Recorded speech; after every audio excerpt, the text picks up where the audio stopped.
Hello viewers, a lot of customers have bought Vivo T3 5G but they are facing battery issues on their smartphone. Excessive heating leads to fast drainage of battery. I have actually made two videos on how to decrease the heating issue and also increase the battery life. If you have not yet seen those videos, you can see those videos by visiting the description.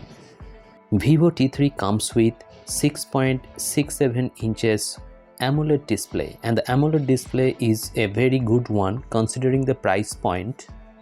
In case of AMOLED displays, actually the blacks look very black and you can feel the contrast, and also the color algorithm of AMOLED displays are great. So if you consume a lot of multimedia content, then Vivo T3 is a good option.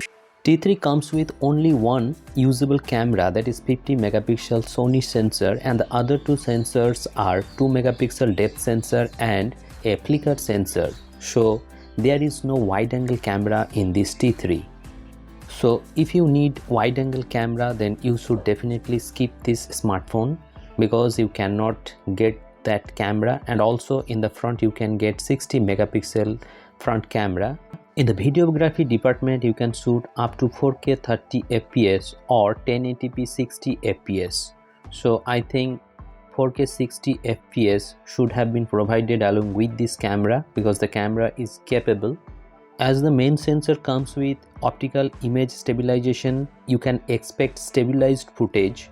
Also there is a dedicated 50 megapixel mode. Using that 50 megapixel you can get a very good detailed picture, as you can see here. Actually it takes 12.5 MP shot, but in 50 megapixel there is a pixel binning technology, and in that case you get a detailed photo. So talking about the camera, the main sensor takes decent photo and the color algorithm is also fine. Vivo T3 5G runs on Android 14 along with FunTouch OS 14. It has many customization options. You can select the wallpaper like this, and all the wallpapers look actually very good as it is an AMOLED one. The color looks punchier. Also, Vivo has included a lot of customization feature in Android 14 along with FunTouch OS 14. So if you like customization on your smartphone, then this will be a very good option for you.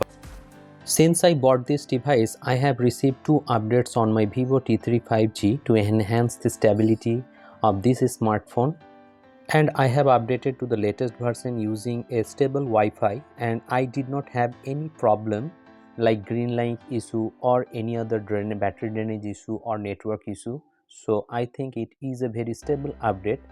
However, some users are complaining that after update they are getting battery drainage and also network is not giving that much of support.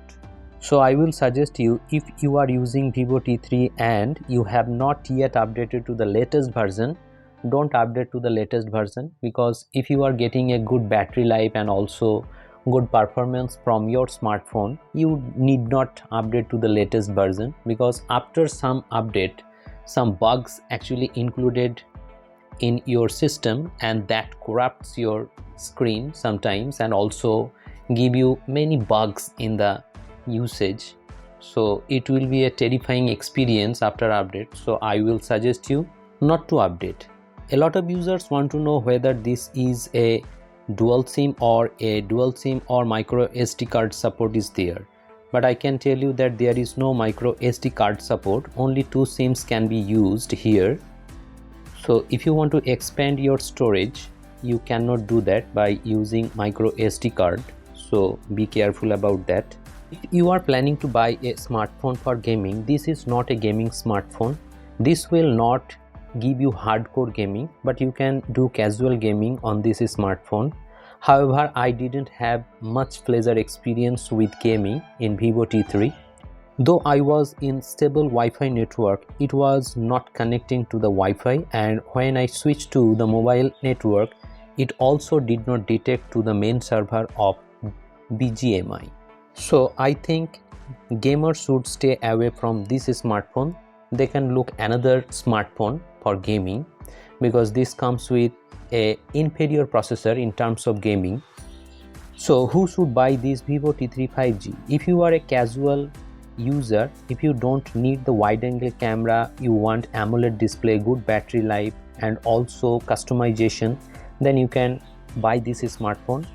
Otherwise, if you need wide angle camera or you need heavy gaming, in that case you should stay away from this device, because this is not a smartphone for gamer or for serious photography.